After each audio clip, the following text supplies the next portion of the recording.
que são os artigos científicos? Eles são partes de um trabalho, é, normalmente pequenos, mas completos, né? Às vezes a gente tem a doce ilusão de que escrever um artigo é mais fácil que uma monografia. Na verdade, o artigo ele segue os mesmos passos, né, de uma monografia, e, mas ele é mais completo, mais conciso, né? Então, como pensar em escrever esse artigo? O primeiro passo para pensar em escrever esse artigo, então, é estabelecer um tema, escolher seu tema, né? E o tema, eu costumo dizer que tema é a floresta. E o problema é a adaptação dessa floresta, é a sua escolha do método, né? Então, o artigo ele é um trabalho pequeno, conciso, mas que contém basicamente todos os passos de um processo de pesquisa.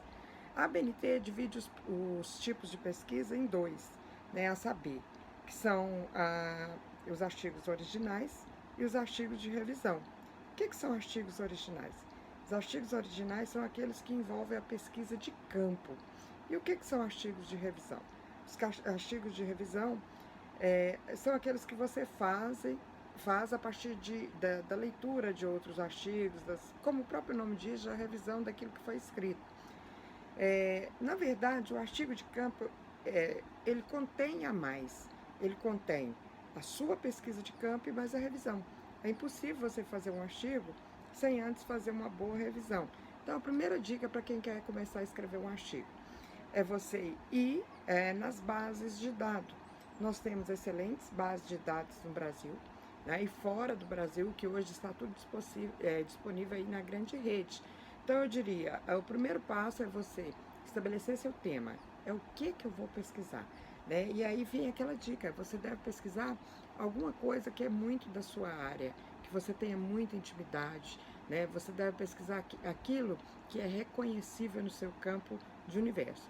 Lembrando que os artigos, quando a gente manda para periódico, eles são avaliados às cegas, né? O que é isso?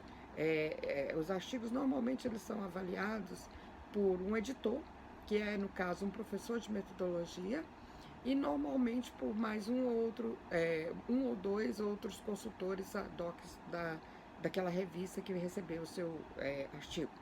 Então, com esse método de avaliações às cegas que a gente chama,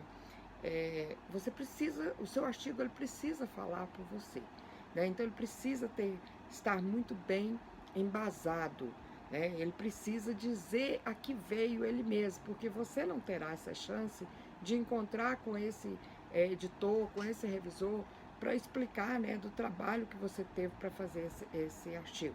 Então, o primeiro passo é essa revisão. Procure uma boa base de dados. Eu, pessoalmente, gosto muito da ICIELO. A ICIELO é uma base do governo federal que reúne as melhores revistas do país, né? E até algumas outras fora do país. Então, quando você tira um artigo na ICIELO, você tem certeza que você está lendo coisas boas, muito boa. Então, esse é o primeiro passo, né? Procure o ICIELO, baixe os artigos que da sua temática e leia, né? Leia, faça as suas anotações, que a gente chama isso de revisão de literatura. Retire as partes que você pensa que irá fazer citação, com os devidos nomes dos autores, com as páginas as quais você irão utilizar, porque só assim pela ABNT isso terá validade científica no seu trabalho. Segundo passo é problematizar, né? É reduzir essa floresta. Lembra que nenhum pesquisador vai fazer um artigo sobre a sua temática a nível nacional, né? Então você precisa delimitar. Isso é fazer escolhas, é dizer em que perspectiva eu vou trabalhar. Exatamente. E o problema hoje a ABNT diz que o bom problema ele é escrito com ponto de interrogação, né? Que são as perguntas às quais você vai estabelecer uma pesquisa para encontrar uma solução para esse problema, né? Então, problematizar é levantar perguntas, levantar questões sobre a temática. E eu gosto muito, muito da fala do sociólogo Pedro Demo sobre como fazer pesquisa. O Pedro Demo sempre alerta que na elaboração de um bom problema de pesquisa, o pesquisador ele tem que estar atento a questão que é uma pergunta, mas que tem que ser uma pergunta unindo duas categorias. O que é isso? Tem que ser uma pergunta que une uma categoria teórica, uma categoria prática, da realidade. Assim você tem uma boa pergunta de pesquisa. Exemplo, né? Se eu pergunto uma coisa lá da administração, se eu pergunto o que é RH? Né? Isso não é um problema de pesquisa. Por quê? Porque qualquer livro de administração traz a resposta para essa minha pergunta. Um bom problema de pesquisa seria eu perguntar qual é a eficiência de comunicação entre os funcionários e o RH da empresa X localizada no município Y. Aí eu teria um bom problema de pesquisa, porque eu uni uma categoria teórica, né, que é o RH, a uma categoria empírica, que é a empresa X. Então, um bom problema de pesquisa, ele envolve essas duas categorias. Ele aplica, quer saber o resultado da aplicação de uma teoria no mundo prático. Bom, elaborado o problema, eu costumo dizer que são 3 irmãozinhos de mãozinha dadas. Para quem é iniciante no mundo da pesquisa, procure fazer certinho, redondinho, depois você vai até poder desvincular. Mas para gente que está iniciando é muito bom. Para cada problema de pesquisa que eu levanto, eu traço uma ação que eu vou empreender para resolver esse problema. E essa ação é um objetivo.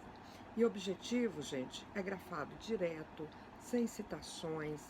Aquilo que eu quero atingir são as minhas metas, né, da pesquisa. Então, os objetivos é uma dica da língua portuguesa, né, que eu sei que você já sabe, mas não custa recordar. Objetivos a gente sempre escreve com verbos no infinitivo. O que são os verbos na modalidade infinitivo? São aqueles com terminações ar, ir. Por que os verbos no infinitivo? Porque os verbos no infinitivo são aqueles que dão a ideia de ação.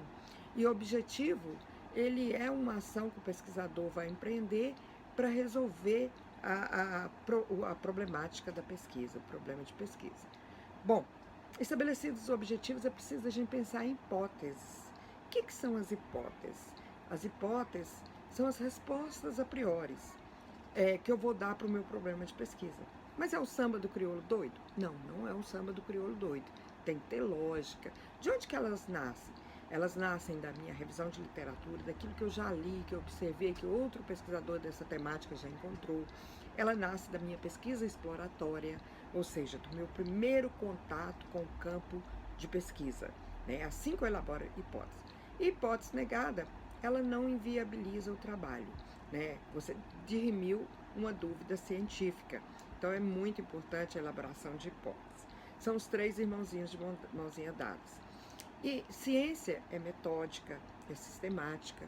Então, para que meu trabalho tenha um valor científico, é necessário que eu estabeleça uma metodologia, né? Que hoje está muito na moda a gente falar materiais e métodos, porque algumas ciências são muito práticas, precisam de materiais, né? Como é o caso das engenharias, de uma biomedicina.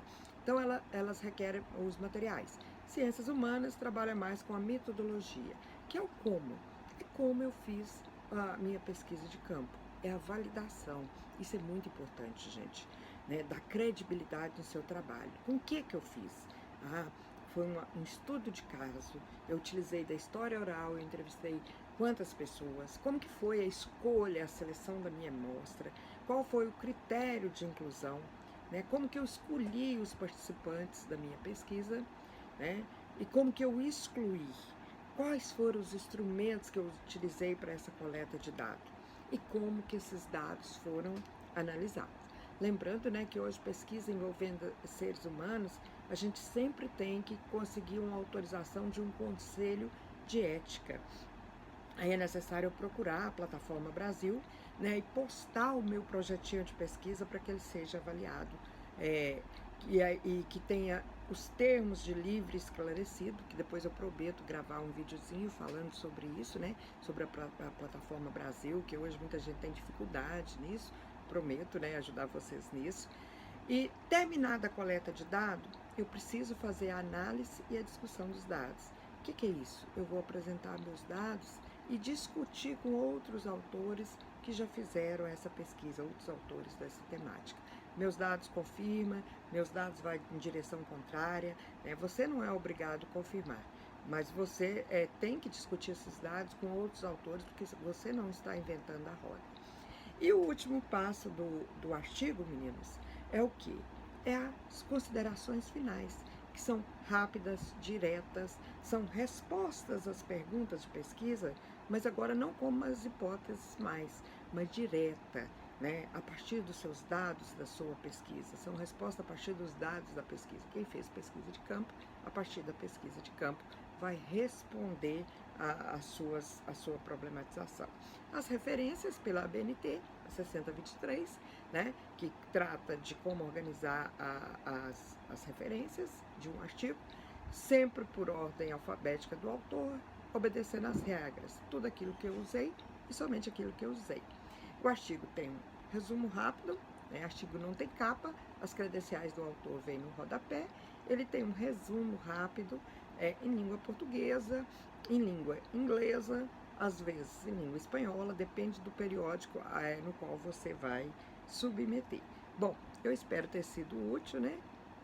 E o principal de um artigo é você estar motivado, você querer escrever, tomar essa decisão. Fazer pesquisa não é tarefa simples, mas implica em crescimento profissional. Com certeza você vai ficar muito apaixonado, né? Eu te desejo boa sorte. Qualquer dúvida, deixa aqui, né, nos comentários e nas dúvidas, que eu responderei, terei o maior prazer em responder todos aqueles que se interessam por ingressar nesse mundo da pesquisa científica. Gostou? Deixa o seu like, agradeço a todos e desejo uma boa pesquisa para todos.